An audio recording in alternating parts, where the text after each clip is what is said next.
There are just 25 days until the 2024 presidential election, and according to new research from Pew Research Center, registered voters are in a virtual dead heat between Vice President Kamala Harris and former President Donald Trump. Joining us now to break down the new polling is Carroll Doherty. He is the director of political research at Pew. Carroll, thanks so much for being here. Thanks for having me.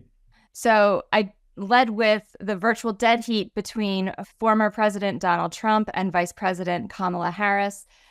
Can you break down the top line findings of this new polling, which Pew just released?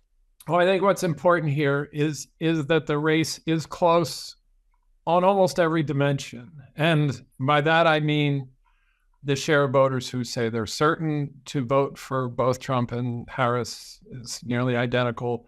The shares who say they're motivated to vote on each side is nearly identical.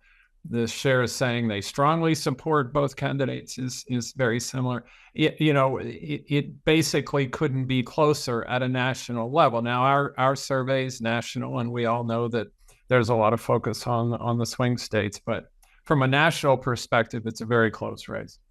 I was going to say, did you break these findings down state by state? Or if you didn't, is there any conclusion that we can draw based on this virtual dead heat? The numbers say 48% say they would vote for Harris if the election were today.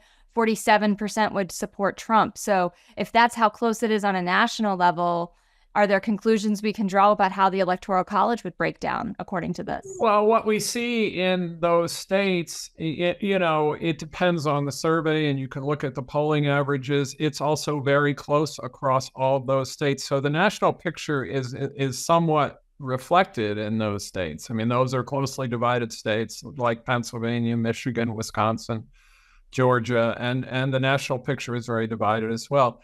And so, there's a small share of people who are telling us they're not quite certain, or they're supporting third-party candidates, or they may only lean to a candidate.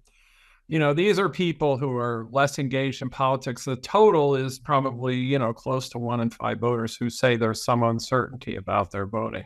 A lot of those people will end up voting for the candidate they prefer, already. Some of those people may not end up voting. But, this is the pool of voters who ultimately will probably decide the election.